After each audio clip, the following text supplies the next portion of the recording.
إن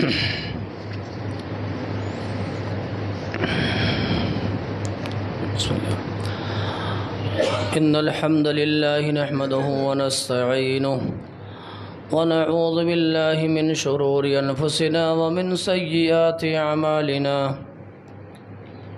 من يهده الله فلا مضل له ومن يضلل فلا هادي له أشهد أن لا إله إلا الله وحده لا شريك له وأشهد أن محمدًا عبده ورسوله يا أيها الذين آمنوا اتقوا الله حق تقاته ولا تموتن إلا وأنتم مسلمون يا أيها الناس اتقوا ربكم الذي خلقكم من نفس واحدة وخلق منها زوجها وبث منهما رجالا كثيرا ونساء واتقوا الله الذي تساءلون به والأرحام إن الله كان عليكم رقيبا يا أيها الذين آمنوا اتقوا الله وقولوا قولا سديدا يصلح لكم أعمالكم ويغفر لكم ذنوبكم ومن يطع الله ورسوله فقد فاز فوزا عظيما أما بعد فإن خير الحديث كتاب الله وخير الهدي هدي محمد صلى الله عليه وسلم وشر الأمور محدثاتها وكل محدثة بدعة وكل بدعة ضلالة وكل ضلالة في النار قال الله تبارك وتعالى في القرآن العظيم والذين يكنزون الذهب والفضة ولا ينفقونها في سبيل الله فبشرهم بعذاب عليم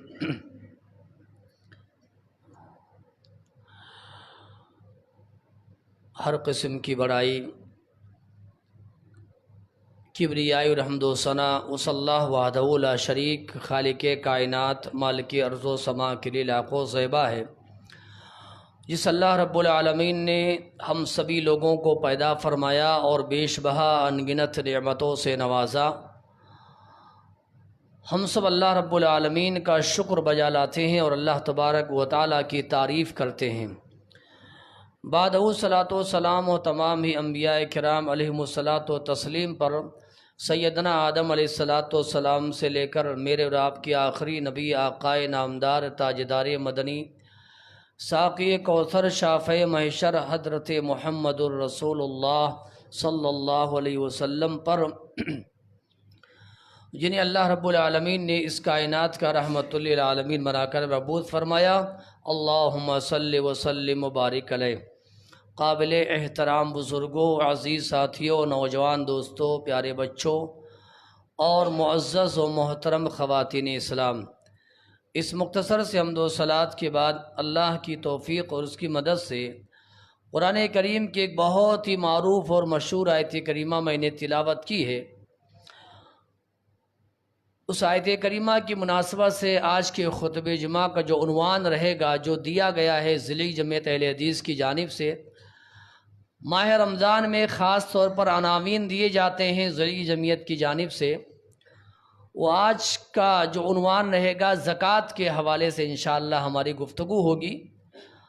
موضوع چونکہ بہت بڑا ہے اور اس حوالے سے تمام باتیں آ نہیں سکتی ہیں، لہذا انشاءاللہ صرف میں اشارہ کروں گا، کچھ دلائل آپ کے سامنے دی جائیں گے انشاءاللہ العزیز قرآن و حدیث کی روشنی میں، اور کچھ بنیادی باتیں آپ کی خدمت میں پیش کی جائیں گے انشاءاللہ، اور ہماری گفتگو ختم ہو جائے گی۔ بقیہ اس کی تفصیلات کے لیے کتاب الزکوٰۃ کے حوالے سے علماء کرام نے کتابیں لکھی ہیں، اس طرف رجوع کرنا اور مطالعہ کرنا زیادہ مفید ہوگا انشاءاللہ تعالی۔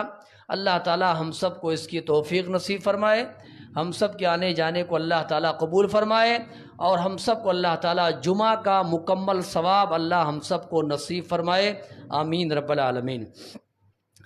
نماز کے بعد زکوٰۃ وہ انتہائی اہم رکن ہے، اور اسلام نے اس بارے میں کافی اللہ تبارک و تعالیٰ کے کلام میں اور محمد الرسول اللہ صلی اللہ علیہ وسلم کی احادیث میں کافی دلائل موجود ہیں، بلکہ یوں کہیں کہ نماز اور زکوٰۃ یہ دو ایسی تعلیمات ہیں جن کا ذکر آپ کو ہر آسمانی مذاہب کی ہر تعلیمات میں آپ کو ملے گا۔ اللہ تبارک و تعالیٰ نے یہ دو تعلیمات تمام مذاہب کو دی ہیں۔ دنیا میں جتنی قومیں آئی ہیں جو آسمانی تعلیمات پر عمل پیرا تھیں، اللہ نے تمام کو نماز اور زکوٰۃ کا اللہ نے حکم دیا تھا۔ یہ الگ مسئلہ ہے کہ طریقہ الگ الگ رہا، سسٹم الگ الگ رہا، لیکن بنیادی طور پر یہ تعلیمات موجود رہیں۔ یہی وجہ ہے اللہ تبارک و تعالیٰ کے اگر ہم کلام قرآن مجید کو پڑھتے ہیں تو تقریباً 82 مقامات پر اللہ تبارک و تعالیٰ نے نماز اور زکوٰۃ کا اللہ تعالیٰ نے حکم دیا ہے۔ آپ اندازہ لگا سکتے ہیں 82 مرتبہ اللہ تبارک و تعالیٰ کے کلام پاک میں اس چیز کا ذکر آنا اس بات کی صاف اور صریح ترین دلیل ہے کہ اس کی بڑی اہمیت ہے۔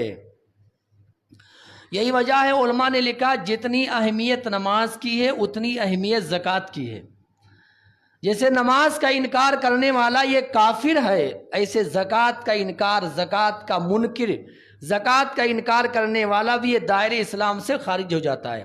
اور آپ کو معلوم ہونا چاہیے اسلام کی جو عمارت ہے وہ 5 ستونوں پر ہے، 5 پلروں پر قائم ہے۔ کلمہ شہادتین کا اقرار کرنا، لا الہ الا اللہ محمد الرسول اللہ کی گواہی دینا، نماز کو قائم کرنا، اس کے بعد مال کی زکوٰۃ ادا کرنا، رمضان کا مہینہ اللہ تعالیٰ نصیب فرمائے تو رمضان کے روزے رکھنا، اور اللہ نے جن کو صاحب مستطیع بنایا ہے زندگی میں ایک بار وہ اللہ کے گھر کی دیدار کرنا، زیارت کرنا، یعنی حج کرنا۔ یہ 5 تعلیمات ایسی ہیں جن پر اسلام کی عمارت قائم ہے۔ بہرحال تمہیدی باتیں ہو جائیں گی، یہ میں نے بنیادی بات رکھی ہے۔ دوسری بات یہ جانیں گے انشاءاللہ تبارک و تعالیٰ کہ زکوٰۃ کا معنی اور مفہوم کیا ہے، فوائد کیا ہیں، اس کی شرعی حیثیت کیا ہے، اس کے ثمرات کیا ہیں، قرآن و حدیث میں کیا وعیدیں آئی ہیں، قرآن و حدیث میں کیا بشارتیں آئی ہیں۔ سبحان اللہ، یہ باتیں کافی اہم ہیں اور کافی مفید بھی ہیں۔ آئیے سب سے پہلے دیکھتے ہیں زکوٰۃ کا جو معنی ہے، اس کا مفہوم ہے، وہ ہے اضافہ ہونا، بڑھوتری ہونا۔ جب کوئی آدمی اپنے مال کی زکوٰۃ نکالتا ہے تو اس کا مال بڑھتا ہے، اضافہ ہوتا ہے، دل پاک ہوتا ہے، نفس پاک ہوتا ہے، انسان بخیلی سے بچ جاتا ہے۔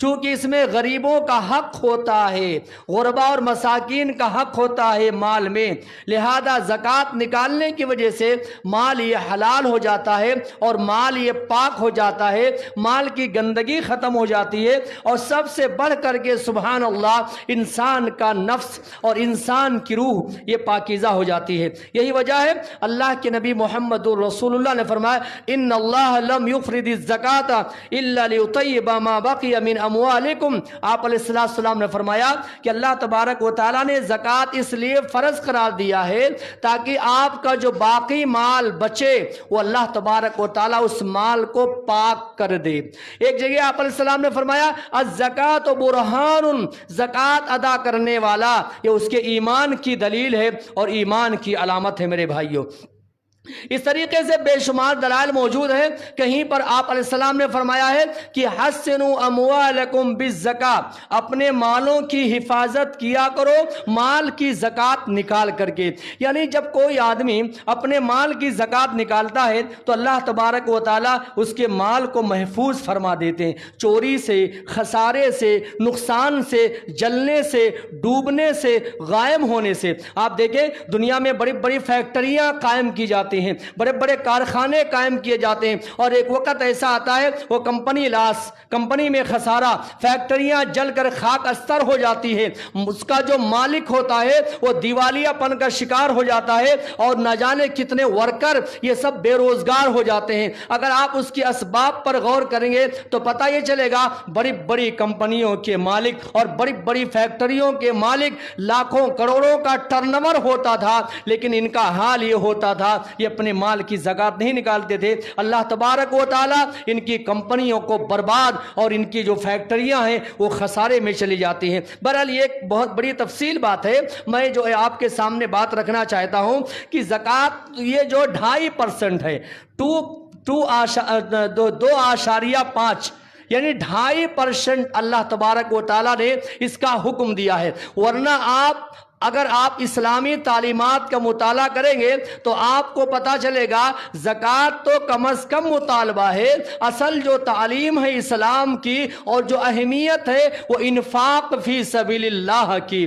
2.5% تو صاحب مال کو اور صاحب نصاب کو دینا ہے. لیکن اللہ تبارک و تعالیٰ نے اللہ کی راہ میں جو خرچ کرنے کا حکم دیا ہے تمام بندوں کو، پوری انسانیت کو، سارے مسلمانوں کو اللہ تبارک و تعالیٰ نے اس بات کی تعلیم دی ہے. آپ صاحب نصاب ہو یا نہ ہو، آپ مالدار ہو یا نہ ہو، اللہ تبارک و تعالیٰ کی راہ میں جتنا مال آپ کو ملے اس میں سے کچھ نہ کچھ مال اللہ کی راہ میں دیتے رہو اور اللہ تبارک و تعالیٰ کی راہ میں خرچ کرتے رہو. اس حوالے سے اللہ تبارک و تعالیٰ کے کلام میں بے شمار آیات ہیں. میں ایک آیت کریمہ پر اکتفا کر کے انشاءاللہ اپنی بات آگے بڑھاؤں گا. اللہ تبارک و تعالیٰ نے فرمایا، اس حوالے سے اللہ کے کلام میں یہ بات آئی ہے، مثل الذین ينفقون اموالهم فی سبیل اللہ کمثل حبۃ انبتت 7 سنابل فی کل سنبلۃ 100 حبۃ واللہ یضاعف لمن یشاء واللہ واسع علیم. اللہ تبارک و تعالی نے فرمایا چونکہ انسان کے دل میں اللہ نے مال کی محبت رکھی ہے اور انسان شدید طور پر مال کو چاہتا ہے، مال سے انسان کو لگاؤ ہوتا ہے.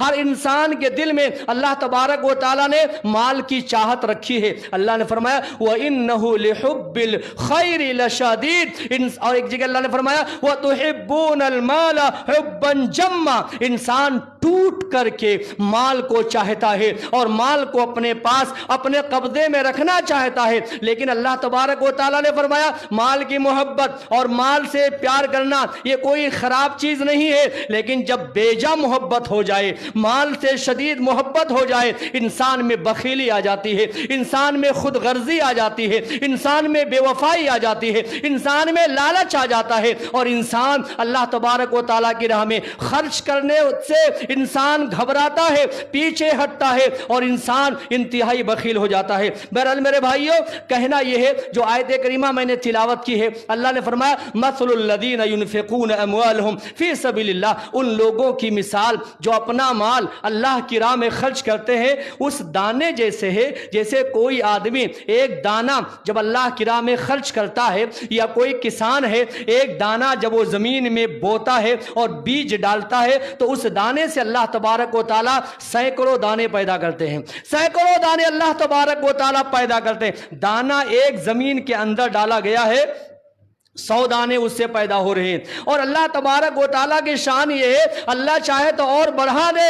اللہ تعالیٰ یہ وسعت والا ہے اور علم والا ہے. ایسے جب کوئی آدمی فرماتے ہیں اللہ کے نبی محمد الرسول اللہ صلی اللہ علیہ وسلم، جب کوئی ایک آدمی اگر کھجور کی گٹھلی کے برابر بھی اللہ تبارک و تعالیٰ کی راہ میں خیرات کرتا ہے، اللہ تبارک و تعالیٰ کی راہ میں صدقہ دیتا ہے، کھجور کی ایک گٹھلی کے برابر، آپ اس کو حقیر مت سمجھے. کل قیامت کے روز اللہ کی قسم ہے یہی نیکیاں آپ کو بچانے والی ہیں اور یہی نیکیاں آپ کے کام آنے والی ہیں. نہ جانے کون سی نیکی، نہ جانے کون سا خیر، نہ جانے کون سا معروف، نہ جانے کون سی اچھائی کل آپ کی مغفرت کا ذریعہ بن جائے. میں آپ کو بتاؤں آپ علیہ السلام نے کیا فرمایا، جیسے کوئی آدمی ہے جب اونٹنی کا بچہ جب پیدا ہوتا ہے نا تو چونکہ بڑا سندر ہوتا ہے، بڑا خوبصورت ہوتا ہے، آدمی اس اونٹنی کے بچے کی بڑی اچھی طریقے سے دیکھ بھال کرتا ہے، یہاں تک کہ ایک وقت ایسا آتا ہے وہ بچہ بھی جوان ہو جاتا ہے، وہ بچہ جوان ہو جاتا ہے. آپ علیہ السلام نے فرمایا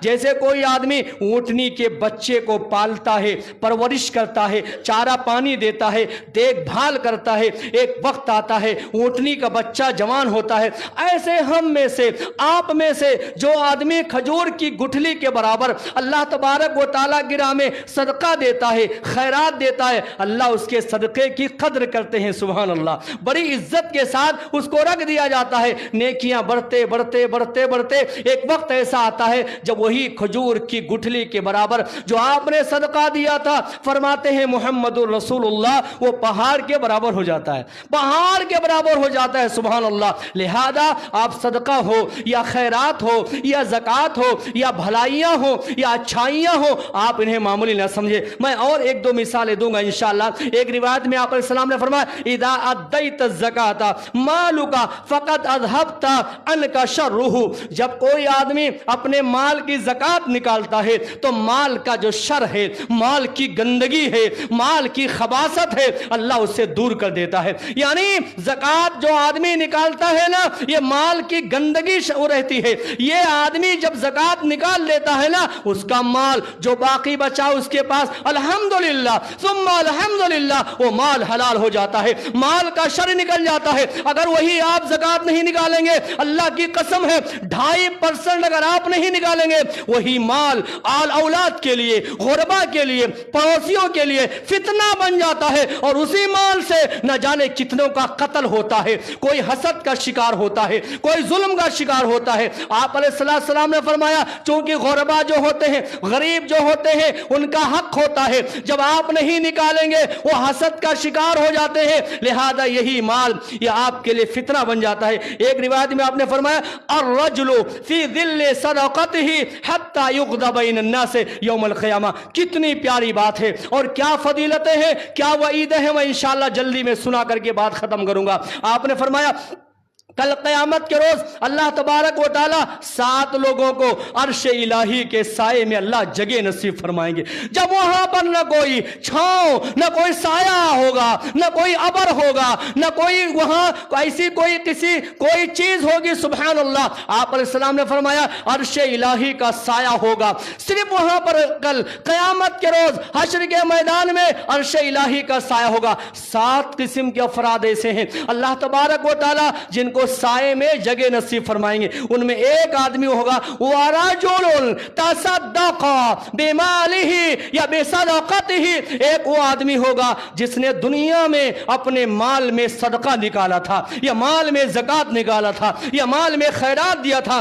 ایسے آدمی کو اللہ تبارک و تعالی سبحان اللہ کل قیامت کے روز عرش الہی کے سائے میں ایسے آدمی کو جگہ عطا فرمائیں گے۔ ایک روایت میں آپ علیہ السلام نے فرمایا، حدیث قدسی ہے، اللہ فرماتا یا ابن آدم انفق علیک، اے آدم کے بیٹو تم اللہ کی راہ میں خرچ کرو، اللہ کے بندوں کو دو، اللہ تمہیں دے گا انشاءاللہ، اللہ تمہیں دے گا، اللہ تمہاری مدد کرے گا۔ تم دوسروں پر احسان کرو، اللہ تم پر احسان کرے گا۔ تم دوسروں کے کام آؤ، اللہ تمہارے کام آئے گا۔ تم دوسروں کی مدد کرو، اللہ تمہاری مدد کرے گا۔ ایک روایت میں آپ نے فرمایا ما نقص صدقۃ من مال، آپ نے فرمایا صدقہ دینے سے، خیرات دینے سے انسان کے مال میں کبھی کمی نہیں ہوتی ہے۔ آپ کو ایسا لگتا ہے 100 روپیہ میں 10 روپیہ آپ نے دیا تو آپ کے پاس 10 روپیہ کم ہو گیا، یاد رکھو وہ 10 روپیہ گندگی تھی جو آپ کے پاس سے نکل گیا، 90 روپیہ جو آپ کے پاس باقی بچا ہے نا، یہی پیور ہے، اللہ کی قسم ہے، اور یہ مال آپ کا ضائع نہیں ہوگا انشاءاللہ تبارک و تعالی۔ میں اپنی جلدی میں کروں اور 2-4 مثالیں دے کر کے بات ختم کروں۔ اگر نمونوں کی بات کرے، سمپل کی بات کرے، آئیڈیل کی بات کرے، نمونہ بطور نمونہ کے کسے پیش کیا جائے، بطور سمپل کے ہمارے سامنے کون ہے؟ ایک بہت بڑی شخصیت ہے، امام الانبیاء جناب محمد رسول اللہ صلی اللہ علیہ وسلم کی حیات طیبہ دیکھو، سبحان اللہ۔ آپ سے زیادہ سخی، آپ سے بڑا فیاض، آپ سے زیادہ جواد، آپ سے بڑا اللہ کی راہ میں خیرات دینے والا، صدقہ دینے والا، مال لٹانے والا اس کائنات میں کوئی نہیں آیا، اور قیامت کی صبح تک کوئی نہیں آئے گا۔ میں آپ کو بتاؤں، صحابی رسول نے فرمایا آپ علیہ السلام سے جب کبھی بھی پوچھا گیا، سوال کیا گیا، مانگنے والے نے مانگا، یاد رکھو آپ علیہ السلام نے کبھی نہ نہیں کہا میرے بھائیوں۔ اور جب رمضان کا مہینہ آتا تھا، آئے ہے آپ کی سخاوت بڑھ جاتی تھی، سبحان اللہ، آپ کی سخاوت، صدقہ، خیرات۔ رمضان میں 2 چیزیں آپ کی بڑھ جاتی تھی، ایک ہے قرآن کی تلاوت، بار بار بارہا قرآن پڑھتے جاتے تھے، قرآن کا دورہ ہوتا تھا، اور دوسرا ہے اللہ کی راہ میں لٹانا. جیسے کوئی تیز ہوا چلتی ہے نا, ہوا سے ہر ایک کو فائدہ ہوتا ہے, ایسے محمد رسول اللہ کے صدقہ سے, خیرات سے ہر آدمی کو فائدہ ہوتا تھا. میرے بھائیوں, ایک اتنی باتیں سننے کے بعد کچھ وعیدیں ہیں, میں اللہ کی قسم بتاتا ہوں. ایک آیت کریمہ اگر آپ نے سن لیا تو میں سمجھوں گا کافی ہو جائے گا انشاءاللہ. وعیدیں بڑی خطرناک ہیں, فضائل ایک طرف ہیں, برکات ایک طرف, ثمرات ایک طرف ہیں. میں ایک دو باتیں اور بتاؤں گا. سب سے پہلی بات یہ ہے, زکوٰۃ یہ فرض ہے, اور اس کی فرضیت کا انکار کرنے والا وہ واجب القتل ہے. ایسا آدمی کافر ہو جاتا ہے. اگر مسلمانوں کی حکومت ہے, بادشاہ اگر مسلم ہے, سبحان اللہ, حکمراں اگر مسلمان ہے تو وہ حکمراں کی ذمہ داری ہے رعایا سے زکوٰۃ کا مال لے اور لا کر کے بیت المال میں جمع کرائے. اگر رعایا نہیں دے گی تو مسلم حکمراں ان کے خلاف جنگ کا اعلان کریں گے. جیسے ابو بکر رضی اللہ تعالیٰ عنہ نے ان کے دور خلافت میں کچھ لوگوں نے کہا زکوٰۃ ایسے وقت میں جب محمد الرسول اللہ زندہ تھے تب دیا کرتے تھے, اب آپ دنیا میں نہیں ہے, زکوٰۃ کی حاجت نہیں ہے. صدیق اکبر نے کہا اللہ کی قسم ہے, واللہ اللہ کی قسم ہے, ایک رسی بھی یا ایک اونٹنی کا بچہ بھی جو تم محمد الرسول اللہ کے دور میں دیا کرتے تھے, اگر دینے سے انکار کیا صدیق اکبر تم سے جنگ کریں گے. سبحان اللہ, دیکھ رہے ہیں, ایک رسی بھی اگر تم نے دینے سے انکار کر دیا, اونٹنی کا بچہ بھی دینے سے انکار کر دیا, تو ابو بکر تم سے جنگ کے لیے تیار ہے. میرے بھائیوں, یہ اتنی بات ہے. مگر ایک ہوتا ہے آدمی کاہلی کی وجہ سے, سستی کی وجہ سے, بخیلی کی وجہ سے, مال کی شدید ترین محبت کی وجہ سے ایک آدمی ایسا ہوتا ہے کہ اپنے مال کا یا اپنے مال کا صدقہ ہو یا زکوٰۃ نہیں نکالتا ہے. یاد رکھو, اس سلسلے میں دو باتیں یاد رکھو اور بات میری ختم ہو جائے گی. پہلی بات یاد رکھو, مال یہ تمہارا نہیں ہے, مال یہ اللہ کا ہے. کس کا ہے؟ مال یہ اللہ کا ہے. جگہ جگہ اللہ تبارک و تعالیٰ نے اس بات کا پیغام دیا ہے کہ جو مال تمہارے آج جیب میں ہے, تمہارے بینک بیلنس میں ہے, تمہارے تجوری میں ہے, تمہارے گھر میں ہے, یا آج تمہارے پاس ہے, تمہاری آنکھیں بند ہو جائیں گی, یہ مال کسی اور کو ہو جائے گا. کس بیوقوف نے کہا ہے کہ یہ مال تمہارا ہے؟ آنکھیں تمہاری بند ہو جائیں گی, اس مال پر قبضہ کسی اور کا ہو جائے گا. لہذا یاد رکھو, اصل مال کے مالک میں نہیں ہوں, اصل مال کے مالک تم نہیں ہو, پوری دنیا نہیں ہے. اصل مال کا مالک کون ہے؟ اللہ ہے. جب اللہ ہے تو اللہ نے حکم دیا ہے, وہ اللہ تعالیٰ نے جگہ جگہ اللہ نے اس بات کی تعلیم دی ہے, اور اللہ نے فرمایا بھی ہے کہ مال یہ چونکہ میرا ہے لہذا اللہ کی راہ میں دیا جائے, اللہ کے بندوں کو دیا جائے. میرے بھائیوں, اور اللہ تبارک و تعالیٰ کے بندوں کی مدد کی جائے, خاص طور پر جو مالدار طبقہ ہے. اللہ تعالیٰ نے ان سے کہا ہے, ان کو حکم دیا ہے کہ آپ اپنے مال میں سے صرف 2.5% جو صرف 2.5% اللہ تبارک و تعالیٰ نے نکالنے کا حکم دیا ہے. اور سچی بات یہ ہے, علماء نے لکھا ہے, سارے مسلمان مل کر کے جو صاحب نصاب ہیں, صاحب حیثیت ہیں, اگر یہ مل کر کے صحیح طریقے سے, اللہ کی قسم ہے, مال کی زکوٰۃ نکالے, صدقہ نکالے, خیرات نکالے, اس ملک نہیں بلکہ پوری دنیا سے اگر غریبی کا خاتمہ نہیں ہوا, لیکن کوئی مسلمان سبحان اللہ بھوکا نہیں رہے گا انشاءاللہ. کوئی مسلمان بھوکا نہیں رہے گا, کوئی برہنہ نہیں سوئے گا.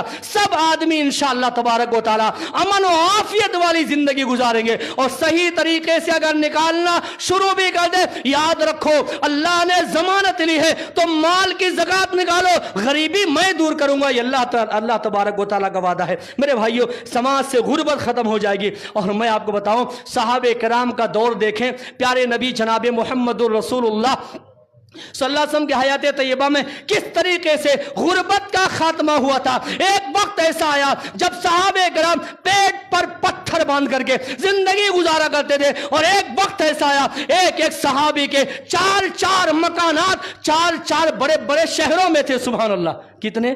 4 مکانات 4 بڑے شہروں میں تھے. ایک ایسا وقت بھی آیا میرے بھائیوں, اللہ تعالیٰ نے فرمایا من ذا الذی یقرض اللہ قرضا حسنا, کون ہے وہ آدمی جو اللہ کو قرضہ دے. قرضہ کس کو بولتے ہیں؟ آج آپ نے لیا ہے, کل آپ کو لوٹانا پڑے گا, کل آپ کو لوٹانا پڑے گا. کہا کون ہے جو اللہ کو قرضہ دے؟ کیا مطلب ہے؟ اللہ کے دین کی, اللہ کے بندوں کی مدد کرے, یا آپ نے قرضہ دیا ہے, کل اللہ تبارک و تعالیٰ آپ کو کئی گنا بڑھا کر کے دے گا انشاءاللہ تعالیٰ.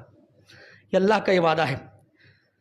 اور میں آپ کو بتاؤں جو صاحب نصاب ہیں، زکوٰۃ کیا ہے جانتے ہیں؟ یہ اسلام کا ستون ہے۔ اگر آپ دینے سے انکار کریں گے، اسلام کا ستون، اسلام کی عمارت یہ کمزور ہو جائے گی۔ آپ ڈھانے والے بنیں گے، آپ کمزور والے بنیں گے، آپ گرانے والے بنیں گے۔ اللہ کی قسم ہے، یہ اس قدر اہم ترین یہ تعلیمات ہے۔ یہی وجہ ایک آیت کریمہ اور بات میری ختم ہو جائے گی۔ اللہ نے کیا فرمایا؟ والذین یکنزون الذهب والفضة ولا ينفقونها فی سبیل اللہ۔ یہی ایک آیت کریمہ ڈرانے کے لیے کافی ہے، وعید کے لیے کافی ہے۔ آپ نے اللہ نے کیا فرمایا؟ جو لوگ اللہ تبارک و تعالیٰ کی راہ میں سونا اور چاندی کو جمع کر کے گن کر کے بٹور کر کے رکھتے ہیں اور اللہ تبارک و تعالیٰ کی راہ میں خرچہ نہیں کرتے ہیں، اللہ نے فرمایا فبشرہم بعذاب علیم، ایسے لوگوں کو ایک دردناک عذاب کی بشارت سنا دیجئے جس دن ان کی پیٹھوں کو، ان کی پیشانیوں کو، ان کے کندھوں کو داغا جائے گا اور کہا جائے گا ھذا ما کنزتم لانفسکم، یہ لے لو تمہارا خزانہ، جمع کر کے رکھ کر کے آئے تھے نا، لے لو تمہارا خزانہ، یہ تمہارا مال ہے، یہ سونا ہے، یہ چاندی ہے، لے لو۔ ان کی پیشانیوں کو داغا جائے گا، پیٹھوں کو داغا جائے گا، ان کے پہلوؤں کو داغا جائے گا۔ اللہ کی قسم ہے، پیارے نبی محمد رسول اللہ صلی اللہ علیہ وسلم کے صحابہ کو دیکھو، صحابیات کو دیکھو۔ یہ آیت کریمہ نازل ہوئی، ایک عورت ہے جن کا نام ہے زینب، نام آتا، کیا نام آتا؟ زینب رضی اللہ تعالیٰ عنہ۔ جب یہ آیت کریمہ نازل ہوئی، ان کے پاس سونا تھا، ایک کثیر مقدار میں سونا رکھے ہوئی تھی۔ جب یہ آیت کریمہ نازل ہوئی، سونا چاندی جمع کرنے والوں، تمہاری پیٹھوں کو، تمہاری پہلوؤں کو داغا جائے گا اگر تم نے مال کی زکات نہیں دی۔ بھاگی آئی محمد الرسول اللہ کے پاس آئی، بولے یا رسول اللہ میرے پاس سونا اور چاندی ہے، آپ لے لیجئے، کتنا لینا ہے لے لیجئے۔ اللہ کی قسم ہے، مال لا کر کے محمد عربی کے گود میں ڈال دیتی تھی، لے لیجئے کتنا لینا ہے، زکات کتنا بنتا ہے، 2.5% لے لیجئے آپ، بقیہ جو مال حلال ہے میرے حوالے کر دیجئے۔ زینب کے شوہر ہیں عبداللہ، نام ہے، کیا نام ہے؟ عبداللہ، یہ آخری بات ہے، عبداللہ بن مسعود ان کا نام آتا ہے۔ میں نے ابھی بتایا نہیں سونے کا کیا نصاب، چاندی کا کیا نصاب ہے، یہ سب بات کی بات ہے، آپ مطالعہ کر لیجئے انشاءاللہ، اور یہ ہر سال یہ بولا جاتا ہے، یہ بات سن لیجئے۔ زینب رضی اللہ تعالیٰ عنہ کے شوہر عبداللہ بن مسعود یہ غریب آدمی تھے، بیوی کو دیکھا سارا سونا لے لی ہے، نبی کے پاس جا رہی ہے، بولے میں غریب آدمی ہوں، مجھے دے دو نا۔ بیوی شوہر کو زکات دے سکتی ہے، شوہر بیوی کو زکات نہیں دے سکتا۔ کیوں؟ آپ ذمہ دار ہیں، زکات کے مال بیوی کو کھلائیں گے، آپ حلال کا مال بیوی کو کھلائیے آپ۔ اور بیوی چونکہ بیوی پر کوئی ذمہ داری نہیں ہے تو بیوی اپنے شوہر کو زکات دے سکتی ہے۔ اب ایسا نہ ہو کہ نکما ہو جائے، کام چور ہو جائے، محنت نہ کرے، سالوں سال خالی بیوی کے زکات پر کھاتا رہے، ہیں؟ ایسا بھی نہیں ہونا چاہیے۔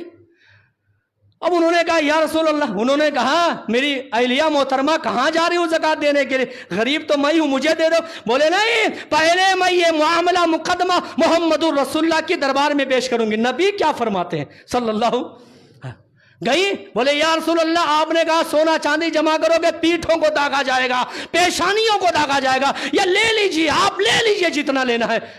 پھر پیچھے عبداللہ بھاگتے بولے یا رسول اللہ میں بھی تو غریب آدمی ہوں۔ آپ نے کہا اچھا، تو آپ نے زینب سے کہا کہ ایک کام کرو رضی اللہ تعالیٰ عنہ، تمہارے شوہر غریب ہے نا، پہلے زکات ان کو دے دو، اللہ تبارک و تعالیٰ تمہیں ڈبل ثواب عطا کریں گے۔